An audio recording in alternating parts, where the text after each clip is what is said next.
नमस्कार, सूजस के खास कार्यक्रम हमारे सीएम में आपका स्वागत है और मैं हूं आपके साथ निशा शर्मा। आज इस कार्यक्रम में हम बात करेंगे मुख्यमंत्री श्री भजनलाल शर्मा के दौरों और उनसे जुड़ी महत्वपूर्ण खबरों की, लेकिन उससे पहले एक नजर डालेंगे इस वक्त की हेडलाइंस पर।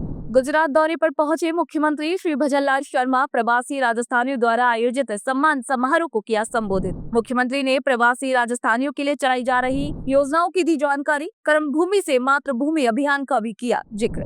बड़ोदरा में प्रवासी राजस्थानियों से बोले सीएम श्री भजनलाल शर्मा, कहा हमारी सरकार में नहीं हुआ एक भी पेपर लीक। जयपुर में अपने आवास पर सीएम श्री शर्मा ने की जनसुनवाई, अधिकारियों को दिए आमजन की परेशानियों के त्वरित समाधान के निर्देश। चलिए अब खबरों पर बात करते हैं विस्तार से।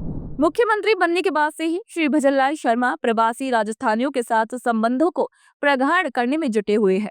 इसके लिए वे देश के अन्य हिस्सों में जाकर प्रवासी राजस्थानियों से मुलाकात कर रहे हैं और उन्हें राजस्थान में निवेश करने और अपनी जड़ों से जुड़े रहने के लिए भी अपील कर रहे हैं। इसी कड़ी में सीएम श्री भजनलाल शर्मा सोमवार को गुजरात के बड़ोदरा में पहुंचे, जहां उन्होंने प्रवासी राजस्थानियों द्वारा आयोजित सम्मान समारोह में भाग लिया। बड़ोदरा में मुख्यमंत्री श्री भजनलाल शर्मा ने प्रवासी राजस्थानियों द्वारा आयोजित सम्मान समारोह को संबोधित करते हुए कहा कि मुझे नहीं लग रहा कि मैं बड़ोदरा में हूँ। राजस्थान शक्ति, भक्ति और वीरों की भूमि है। आप राजस्थान की मिट्टी से आज भी जुड़े हुए हैं। इस दौरान श्री शर्मा ने कहा कि विश्व भर में राजस्थान के प्रवासी प्रदेश का नाम गौरवान्वित कर रहे हैं। हमारे राजस्थान के प्रवासी विश्व भर में चिकित्सा, शिक्षा, पेयजल सहित विभिन्न सामाजिक सरोकार से जुड़े हुए हैं और कार्य कर रहे हैं। उन्होंने प्रवासी राजस्थानियों से आह्वान किया कि आंकड़ों अग्रणी राजस्थान के संकल्प को पूरा करने में अपना अहम योगदान दे।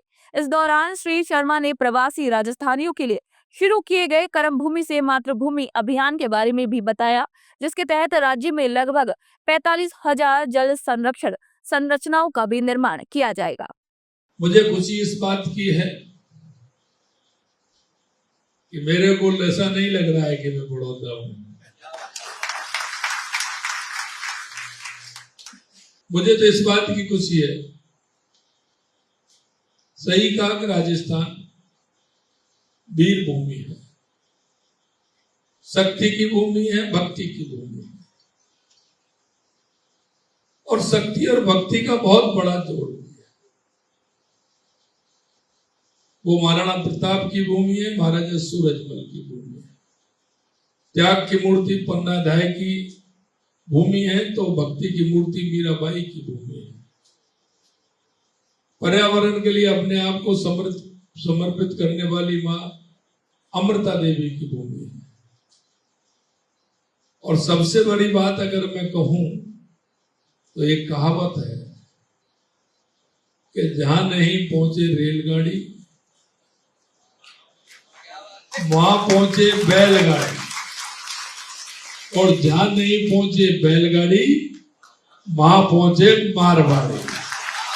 तो मेरे को उन मारवाड़ियों को देख करके पूरे देश में नहीं, मेरे को अन्य देशों में भी जाने का मौका मिला है। निश्चित रूप से मैं आपको राजस्थान के 8 करोड़ उन मेरे प्रदेशवासियों की तरफ से आपको बहुत बहुत हार्दिक शुभकामनाएं देता हूं, आपको बधाई देता हूं। मैं ये जानता हूं कि हमारे बुजुर्ग वहां से देश के अन्य कोनों में किस तरह से आए, उस समय की क्या परिस्थिति थी, उन्होंने जो रास्ता चुना पूरे देश में व्यापार का, पूरे देश में काम का, और उसके बाद वो पूरी दुनिया में भी छा गए। लेकिन मुझे खुशी इस बात की है कि आज भी आप राजस्थान की और शक्ति की, भक्ति की धरती, संस्कार की धरती और विचार की धरती को लेकर के आप अपना नाम पूरी दुनिया में रोशन कर रहे हैं। इसकी बहुत बड़ी खुशी है और आज भी उस मिट्टी से आप जुड़े हुए हैं। आज भी उस मिट्टी के प्रति आपका गहरी आस्था है और वो मैं इसलिए कह सकता हूं कि आप साल में 2 बार नहीं तो 1 बार तो आप निश्चित रूप से राजस्थान आते हैं, शादी करने के बाद आते हैं, चाहे देवी मां पर आते हैं, चाहे हमारे किसी इष्ट जो है उनके यहाँ आते हैं। तो ये मुझे बड़ी खुशी है कि आप सभी राजस्थान की जड़ों से जुड़े हुए हैं। जो काम किया है और जिसमें हमारे जल शक्ति मंत्री CR पाटिल जी ने जो मीटिंग बुलाई थी, हमारी 3-4 प्रदेश के हमारे मुख्यमंत्री उसमें शामिल हुए, वो है कर्म भूमि से मातृभूमि। कर्म भूमि से मातृभूमि वो योजना न सरकारी है, स्वयं हमारे जो प्रवासी राजस्थानी भाई हैं उन्होंने कार्यक्रम किया।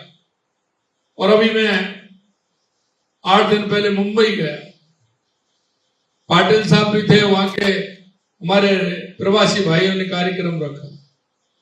मेरे से कहा कि वो 100 करोड़ रुपए के उन्होंने काम करने के लिए कहा है, लेकिन जैसे ही वहां पहुंचा और जब बात की तो वही उन्होंने वो 100 करोड़ का काम 200 करोड़ रुपए का कर दिया। और आज हमारे कर्म भूमि से मातृभूमि में हमारे सभी प्रवासी भाइयों ने बहुत बड़ा योगदान उसमें दिया है। हमारे 45,000 गांव हैं, उन 45,000 गांव में आवश्यकता अनुसार पानी बहकर के नहीं जाए, हमारा खेत का पानी खेत में रहे, गांव का पानी गांव में रहे, जमीन में पानी रहे, उसके लिए लगातार जल संचय के लिए काम हो रहा है। और इसके लिए ट्यूबवेल लगाए जा रहे हैं जिससे उस पानी का संचय हम कर सकें। गुजरात प्रवास के दौरान बड़ोदरा में सीएम श्री भजनलाल शर्मा ने राजस्थान एवं गुजरात की ऐतिहासिक परंपराओं, सांस्कृतिक विरासत और आर्थिक संबंधों के साथ ही राजस्थान सरकार द्वारा दोनों राज्यों के मध्य व्यापारिक और सामाजिक संबंधों को प्रगाढ़ करने हेतु किए जा रहे महत्वपूर्ण प्रयासों की जानकारी दी। इसके साथ ही मुख्यमंत्री ने कहा कि हमारी सरकार ने पेयजल संकट को खत्म करने के लिए ERCP और यमुना जल समझौते जैसे महत्वपूर्ण निर्णय लिए हैं। पूर्ववर्ती सरकार के समय में पेपर लीक की घटनाओं के कारण युवाओं के साथ विश्वासघात हुआ, लेकिन हमारी सरकार युवाओं के लिए जमकर काम कर रही है। हम 5 वर्ष में 4 लाख युवाओं को सरकारी नौकरी देने के लक्ष्य के साथ काम कर रहे हैं। अब तक जितने भी पेपर हुए हैं उनमें से एक भी पेपर लीक नहीं हुआ है। हमने जो संकल्प पत्र में राजस्थान के अंदर जो वायदे किए थे, आपने देखा कि राजस्थान का युवा कांग्रेस के राज में किस तरह से प्रताड़ित था कि अगर पेपर देने जाता था तो पेपर लीक हो जाता था। हमारे अब तक जितने पेपर हुए एक भी पेपर लीक नहीं हुआ और उनको 300 से ऊपर ऐसे जो अपराधी थे उनको जेल में डालने का काम हमारी सरकार ने किया। और आप देख रहे हैं लगातार हमारी कार्रवाई चल रही है। और हमने ये भी कहा कि युवाओं के लिए हम 5 साल में 4 लाख नौकरी देंगे। 69,000 लोगों को हमने नियुक्ति पत्र देने का काम किया।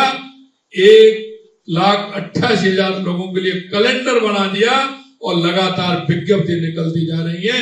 ये काम हमारी सरकार ने वहां किया।